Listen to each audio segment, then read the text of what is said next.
Una pregunta, te estuve escuchando y ¿cuál sería la diferencia, o sea, que se trate a los derechos de propiedad intelectual como un derecho humano? ¿Qué cambiaría?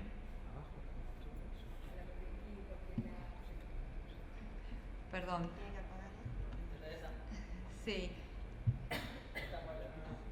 Sí, el asunto es que los derechos humanos tienen una jerarquía en general superior o una preeminencia sobre otros derechos. Entonces, si la propiedad intelectual fuera considerada un derecho humano, tendría preeminencia sobre otros derechos. En particular, en el caso argentino, es bien interesante, porque el caso argentino tiene la Declaración Universal con rango constitucional. Entonces, bueno, ahí hay que trabajar un poquito. Pues de ahí por qué el debate tan, digamos, burbujeante en los ámbitos de la propiedad intelectual y de los derechos humanos, ¿no? Martín. Sí, Valentina, ¿podrías por favor hacer una breve síntesis de cómo fue cambiando la legislación argentina en los últimos 20 años en materia de propiedad intelectual? Eso es muy interesante, porque la legislación argentina cambió muy poco, porque era tan restrictiva que de todas las legislaciones de América Latina nosotros éramos como la perlita de América Latina. O sea, nosotros éramos, como se te dijera, el ejemplo de la región. Teníamos muy buenos especialistas en derecho a autor, muchos de los cuales ustedes pueden conocer, como Miguel Ángel Emery o Villalba, o esta que es los 7 tomos caminando de derecho a autor. Y ellos inclusive escribieron otras leyes. Emery fue el autor de la ley colombiana, por ejemplo. Entonces, en realidad, en el paquete de propiedad intelectual, nuestra ley era considerada bien robusta. Nos castigaban por la observancia, no por la regla. Y después teníamos, sí, otras reglas de propiedad intelectual muy por abajo de los estándares, pero en particular la de derecho a autor era muy estricta. Por eso inclusive ahora institutos como el que tiene Estados Unidos, el uso justo, nosotros ni siquiera tenemos eso. Entonces ahora es una pelea por tratar de ir flexibilizándola. Esa es la pelea. Así que muchos cambios no tuvo, salvo el alargue de la duración, 70 años después de la muerte. Y eso fue hace como 20 años ya. Como 20 años, más o menos. No, y después se han ido agregando las otras formas, a medida que los intérpretes, unos años más tarde, las señales de radiofonía, sí, esto todo se fue incluyendo. El software fue la última inclusión, las bases de datos fue otra inclusión. O sea que lo que fue haciendo es, no amplió tal vez tanto más los plazos, porque ya los teníamos bastante largos, los teníamos en 50, pero fue sumando materias. Fue diciendo, bueno, es esto, y además los intérpretes, y además los traductores, y además los fotógrafos, y además las señales de radiodifusión, y además las bases de datos, y además vas tomando, en realidad. Diego. Hola, ¿qué tal? Buenas tardes. Por ahí la pregunta para complejizar la cuestión binaria de si los productores, autores o el público, evidentemente lo que vemos con las nuevas plataformas es que cambian los intermediarios. Ese cambio de intermediarios hace que cambie la ecuación, ¿no? Entonces vemos sociedades de gestión ricas y probablemente lo que no vemos es el círculo relativamente vicioso de antes. Empieza a haber una especie de añoranza con el viejo círculo vicioso, y algunos dicen, bueno, mantengamos las cosas como estaban antes, que por lo menos sabemos quién se las lleva, porque ahora se las llevan otros que no sabemos muy bien dónde están y no podemos llegar nunca a esa cuestión de la toma, digamos, de una parte del plusvalor por parte del real productor, el creativo, tal y cual, ¿no? En ese sentido aparece muy fuerte el tema de los actores, que te lo propongo como para darle un poco más de carnadura, porque vos en un momento creo que hablabas del derecho de autor como que se le fue la mano, y el pobre derecho, digamos, en realidad el que se le fue la mano fue al que los aplicó, ¿no? Absolutamente, no podría estar más de acuerdo. Yo no puedo más que agradecerte el comentario. Las sociedades de gestión colectiva son toda una cuestión a tratar. Básicamente sí, cuando apareció Internet hubo una idea de que bueno, ya está, se liquidaban los intermediarios y pasamos a vivir en el paraíso. Y efectivamente ocurrió lo que vos estás describiendo. Las sociedades colectivas de gestión, en realidad, empezaron a aparecer otros actores con otros modelos de negocio y otras plataformas que empezaron a hacer ese rol. Y no está claro exactamente lo que decís, que efectivamente sea más beneficioso que lo que teníamos antes. En ese sentido yo no podría hacer más que recomendarte, hay un profe en la Ditela que trabaja defensa de la competencia, Iván Reidel, no sé si lo conocen bueno, él hizo un trabajo espectacular sobre la industria de la música, lo presentó hace un tiempo y cualquier cosa, bueno, yo lo paso, pero si no lo pueden contactar a él trabaja todas las cuestiones, él trabaja defensa de la competencia, entonces básicamente lo que él ve es cómo las sociedades de gestión colectiva digamos, ordenaban el mercado de alguna manera. ¿Y qué es lo que está pasando ahora? ¿Y quiénes son los actores, los nuevos actores de esta intermediación? Pero sí, está claro que es una naivete por ahí pensar, o fue una naivete por ahí pensar que había llegado el turno digamos, de poder gestionarse uno y sin intermediarios la propia obra. Y la otra cosa que me despierta mucha interés es tu mención de la plusvalía, como en esta reunión. Muy interesante porque hay una discusión muy, muy fuerte acerca del capitalismo cognitivo y en particular quién se queda con la plusvalía de las creaciones colectivas, sean onerosas o gratuitas, sean los usuarios de Facebook, digamos, lo que vale Facebook lo vale en parte por los contenidos que gratuitamente colocan sus usuarios. Entonces ahí hay una plusvalía, literalmente, que se está quedando Facebook, claramente, y hay toda una discusión acerca de cómo se genera, dónde se genera la plusvalía en el capitalismo cognitivo y quién se la está apropiando. Y obviamente aparecen Facebook, Google, así marcados como los sospechosos primarios de esa situación. Así que en ese sentido hay algunas iniciativas en algunos países que vale la pena darle una mirada, en particular, por ejemplo, Ecuador acaba de poner en línea hace como un mes para que se discuta a nivel de sociedad civil un nuevo código que incluye, es como si te dijera el código del conocimiento, e incluye muchas leyes de distintos ámbitos, incluye la ley de ciencia y tecnología, la ley de derecho de autor, ellos lo llaman Código Orgánico de Gestión del Conocimiento, cualquiera sea el conocimiento. Y ahí ellos plantean claramente una nueva regulación para todo lo que es la generación de conocimiento de manera colaborativa y de qué se hace con esa riqueza que se genera de manera colaborativa o que debería hacerse.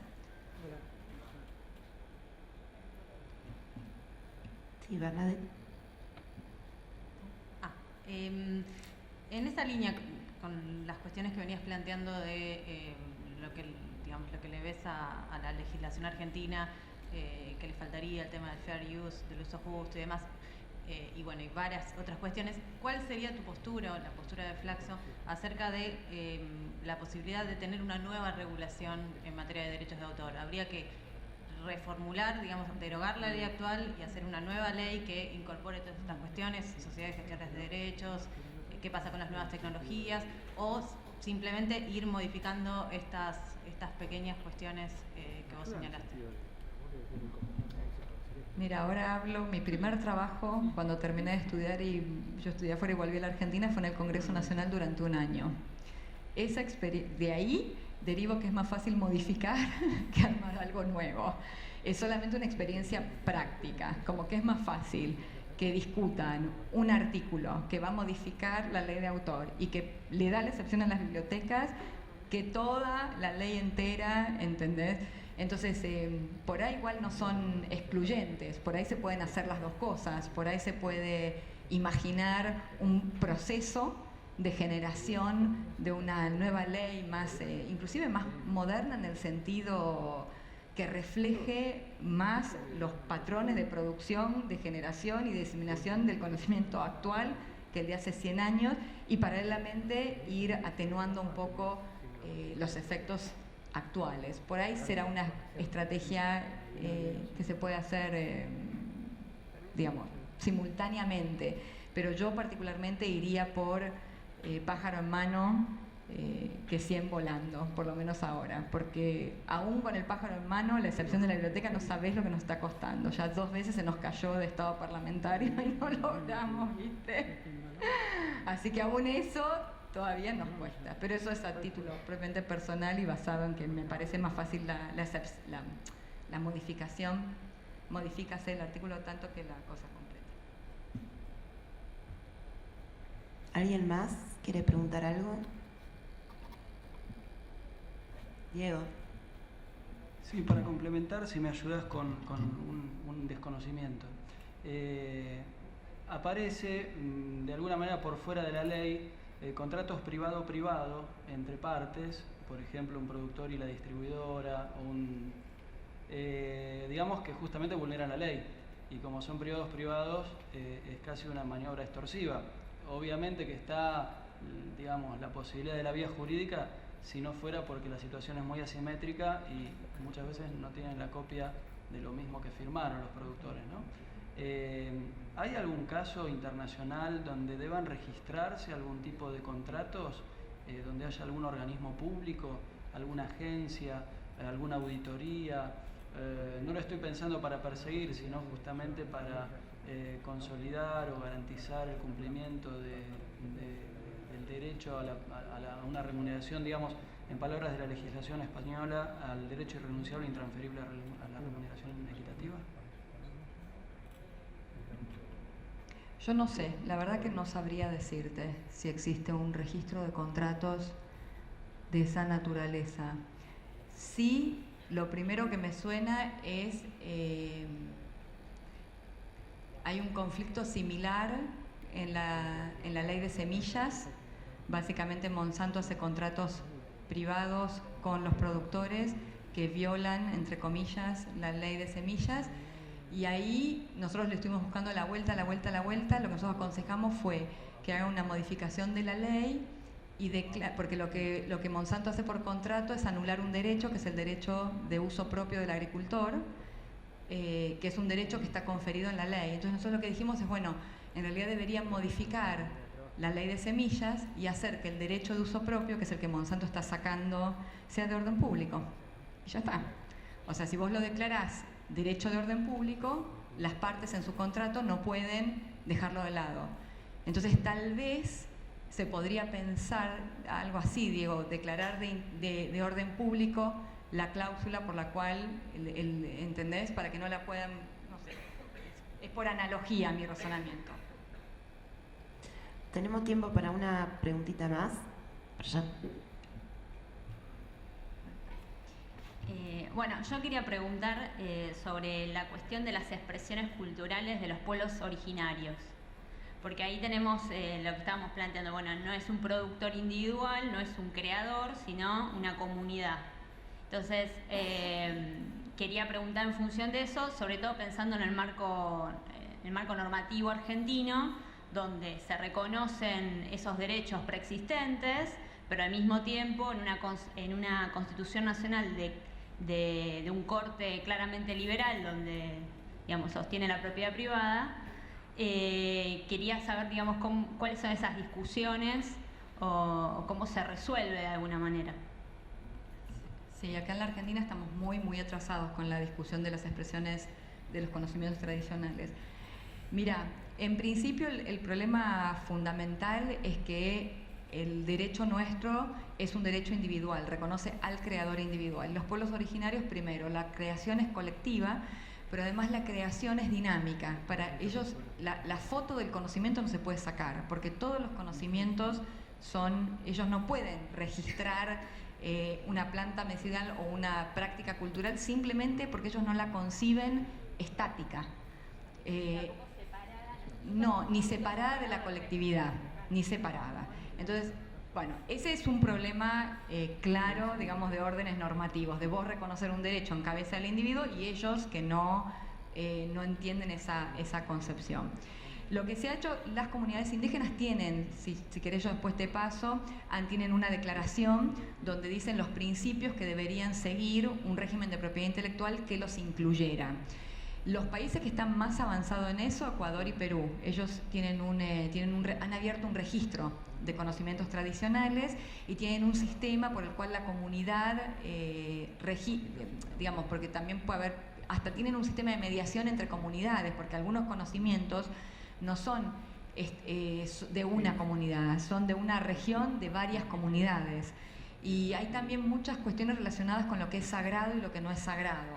Entonces, a veces registran el conocimiento, pero no permiten hacerlo público. O sea que lo que vos ves es que hay determinado conocimiento registrado, pero vos no ves el conocimiento, no tenés acceso al canto, por ejemplo, sagrado. Lo describen como el canto que se practica a las 5 de la mañana en presencia del chamán y tal cosa, pero vos no ves el canto, no está expresado, diríamos, ¿no?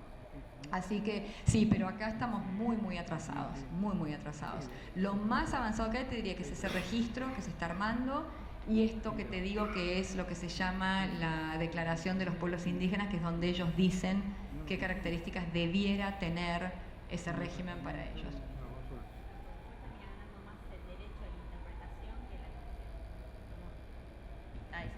Que termina, digamos, en una cuestión de litigio judicial, termina ganando, o tiene más lugar el derecho a la interpretación. Por ejemplo, a ver, yo no pertenezco a un pueblo aborigen, digo, elijo, no sé, una imagen, una creación, una expresión cultural, hago remeras y con eso las vendo y digo, bueno, sí, la creé yo esta imagen, ¿no? Y en realidad esa imagen proviene de otro tipo de producción. Entonces, quizás ahí en la parte, digamos, judicial termina teniendo más valor la interpretación o ese recorte que hizo alguien en función de que lo grabó y lo registró, que la producción, que la creación, digamos, a eso iba. Tenemos tiempo para una pregunta más, si quieren. Por allá. Sí, hola. Sí, mi pregunta era más centrada a las sanciones que establece la ley sobre el derecho de autor, porque los casos más conocidos son los que se hacen efectivos a usuarios particulares y no a empresas, sobre todo la ley de derecho de autor argentina, que es una ley anacrónica, no solo porque es una ley de 1933, sino que no contempla internet ni ninguno de los efectos de la era digital. No sé si hay algún otro tipo de sanción que no sea particulares. Creo que hay un caso con un cybercafé. Castigaron al cybercafé. Ese me parece que es el caso. Sí.